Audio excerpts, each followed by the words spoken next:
അസ്സലാമലൈക്കും നമസ്കാരം. ഇന്ന് ഞാൻ വന്നിട്ടുള്ളത് ഒരു ലൊട്ടക്കച്ചിൻ്റെ റെസിപ്പിയുമായിട്ടാണ്. വീഡിയോ ഇഷ്ടമാവുകയാണെങ്കിൽ ചാനലൊന്ന് സബ്സ്ക്രൈബ് ചെയ്യണേ. സബ്സ്ക്രൈബ് ചെയ്യുമ്പോൾ ബെല്ലൈക്കൺ കൂടി ഒന്ന് പ്രസ് ചെയ്യണം. അതിൽ ഓൾ എന്ന ഓപ്ഷൻസ് കൂടി ഒന്ന് ക്ലിക്ക് ചെയ്യണം.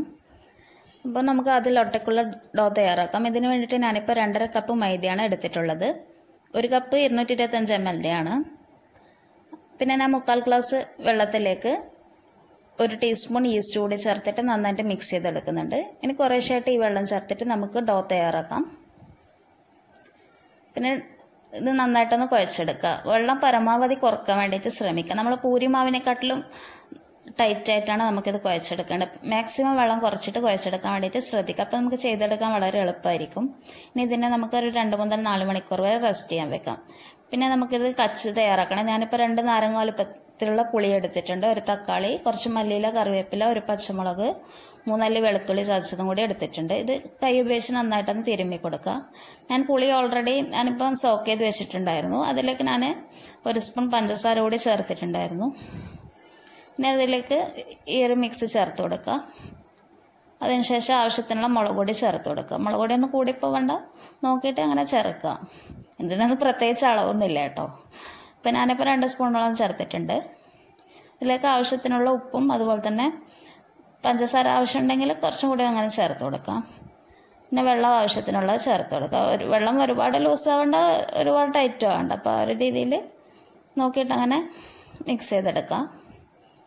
പിന്നെ പഞ്ചസാര ആവശ്യത്തിന് തന്നെ അത്യാവശ്യം ചേർത്ത് കൊടുക്കണം കേട്ടോ. നല്ല എരിവും പുളിയും മധുരം ഒക്കെ കൂടി ഒന്ന് ബാലൻസ് ചെയ്യാൻ വേണ്ടിയിട്ടാണ് പഞ്ചസാര ചേർക്കുന്നത്. അതൊന്ന് സ്കിപ്പ് ചെയ്യാണ്ട് ശ്രദ്ധിക്കുക.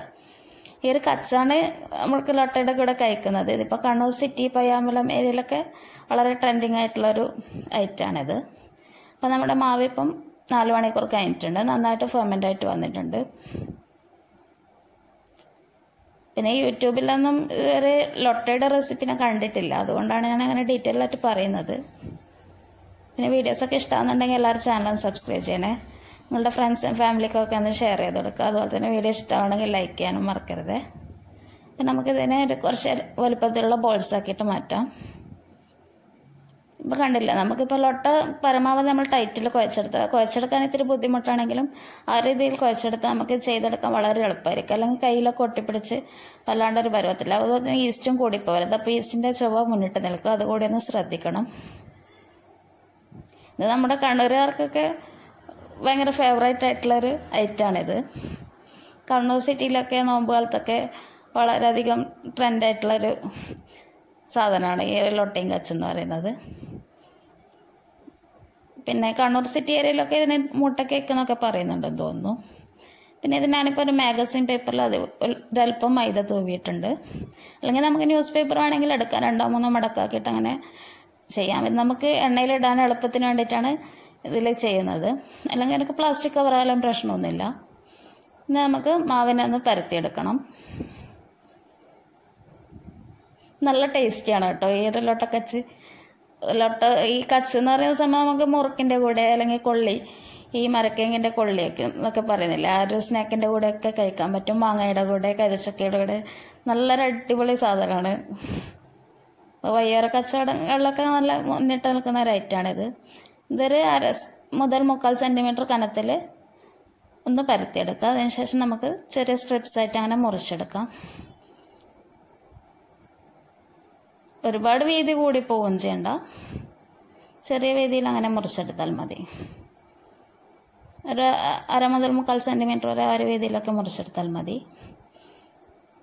പിന്നെ ഇതിനെ നമുക്കിനി ചെറിയ ചെറിയ കഷ്ണങ്ങളാക്കിയിട്ട് മുറിച്ചെടുക്കണം. നമുക്ക് ഈ പേപ്പറിൽ വെച്ചിട്ട് തന്നെയാണ് മുറിച്ചെടുക്കേണ്ടത്. ഞാനിപ്പോൾ ക്യാമറയിൽ കാണിക്കാൻ എളുപ്പത്തിന് വേണ്ടിയിട്ട് കയ്യിൽ വെച്ചിട്ടൊന്ന് മുറിച്ച് കാണിക്കുന്നതാണ്.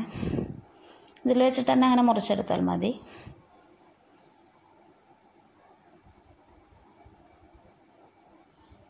പിന്നെ ഇപ്പോൾ ചെറിയ ചെറിയ ക്യൂബ്സായിട്ട് അങ്ങനെ മുറിച്ചെടുക്കുന്നുണ്ട്.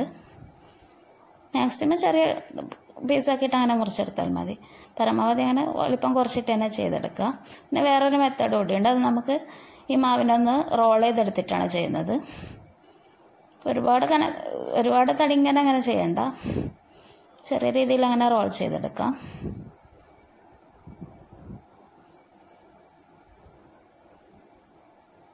എനിക്ക് കുറച്ചുകൂടി എളുപ്പമായിട്ട് തോന്നിയത് ഈ ഒരു മെത്തേഡാണ്. അപ്പോൾ ഏതാണ് എളുപ്പം നോക്കിയിട്ട് ആ ഒരു മെത്തേഡിൽ ചെയ്തെടുക്കാൻ വേണ്ടിയിട്ട് അങ്ങനെ ശ്രമിക്കുക.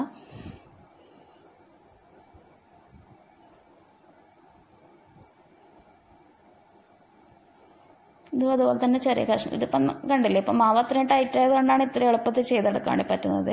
ഇപ്പോൾ വെള്ളമൊക്കെ കൂടിപ്പോയി കഴിഞ്ഞാൽ നമുക്ക് ചെയ്തെടുക്കാൻ വളരെ ബുദ്ധിമുട്ടായിരിക്കും. അതൊന്ന് ശ്രദ്ധിക്കുക. പിന്നെ നമ്മുടെ എണ്ണ ചൂടായിട്ടുണ്ട്. ഇനി ഇതിലേക്ക് ഇത് ചേർത്ത് കൊടുക്കാം. ഇത് ആദ്യം നമ്മൾക്ക് ഹൈ ഫ്ലെയിമിലാണ് ഇട്ട് കൊടുക്കേണ്ടത്. അതിൻ്റെ ഒരു കളറ് മാറി വരുന്ന സമയത്ത് നമുക്കിത് ലോ ഫ്ലെയിമിലേക്ക് മാറ്റാം. വെരി ലോ ഫ്ലെയിമിൽ മാത്രം ഇട്ട് കൊടുക്കാം. മീഡിയം ഫ്ലെയിമിലൊന്നും ചെയ്യാൻ പാടില്ല. അപ്പോൾ അത് കരിഞ്ഞ ചുവ വരും, അതൊന്ന് ശ്രദ്ധിക്കണം. കളർ ചേഞ്ച് ആവുമ്പോൾ തന്നെ നമ്മൾ ഫ്ലെയിം നന്നായിട്ട് കുറച്ച് വെക്കണം. അതൊന്ന് ശ്രദ്ധിച്ചിട്ട് ചെയ്യണം. ഇനി ഈസ്റ്റൊന്നും കൂടിപ്പോൾ വരുതേ, അതുകൂടി ഒന്ന് ശ്രദ്ധിക്കുക.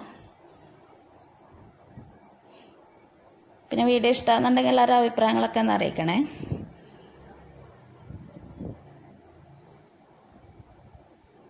അതായത് ഇപ്പം റെഡി ആയിട്ടുണ്ട്. ഒരു ബ്രൗൺ കളറാകുമ്പോൾ തന്നെ മാറ്റി കൊടുക്കുക. ഒരുപാട് അങ്ങനെ കരിയാൻ വെക്കേണ്ട ആവശ്യമില്ല, ഒരുപാട് ചുവന്ന് പോകേണ്ട ആവശ്യമില്ല. പിന്നെ അടുത്ത ബാച്ച് കൂടി ചേർത്ത് കൊടുക്കുക. ഇങ്ങനെ പേപ്പറിൽ ചെയ്യുമ്പോൾ കണ്ടില്ല, നമുക്ക് അത്ര എളുപ്പമാണ്. പിന്നെ ചേർക്കുമ്പോൾ ശ്രദ്ധിക്കണേ, പതുക്കെ ഒന്ന് ചേർത്ത് കൊടുക്കുക, അല്ലെങ്കിൽ പെട്ടെന്ന് എണ്ണയൊക്കെ തെറിക്കാനുള്ള ചാൻസൊക്കെ ഉണ്ട്. ഇത് ഈ ഒരു രീതിയിൽ തന്നെ ചെയ്തെടുക്കുക. ആദ്യം ഒന്ന് ഹൈ ഫ്ലെയിമിലിട്ടാൽ പിന്നെ നമ്മുടെ ഫ്ലെയിം വളരെ കുറച്ച് കൊടുക്കുക. പിന്നെ ഈ ലൊട്ട നമുക്ക് കുറേ ദിവസം സൂക്ഷിക്കാനൊക്കെ പറ്റും. അത് ചൂടാറി കഴിയുമ്പോൾ തന്നെ നമ്മൾ ഒരു പ്ലാസ്റ്റിക് ജാറിലോ അല്ലെങ്കിൽ ഒരു കവറിലോ ആക്കിയിട്ട് നന്നായിട്ട് എയർ ടൈറ്റായിട്ട് വെക്കുക. അപ്പം നമുക്ക് കുറേ ദിവസം തന്നെ ചെയ്തെടുക്കാൻ വേണ്ടി പറ്റും. ഞാനിപ്പോൾ ലൊട്ട ചെയ്തിട്ട് ഇപ്പം 3-4 ദിവസമായിട്ടായി. ഇപ്പോൾ കച്ച് കൂടി ചെയ്യാൻ വേണ്ടിയിട്ടാണ് അങ്ങനെയാണ് വീഡിയോ എടുക്കാൻ ഇപ്പോൾ ലേറ്റായി പോയത്. ഇനി ഇതിൽ ആവശ്യത്തിനുള്ള ഉപ്പും മുളകും കൂടി ചേർക്കുക. ഉപ്പ് കൂടിപ്പോൾ വരുന്നത് അതൊന്ന് ശ്രദ്ധിക്കണം.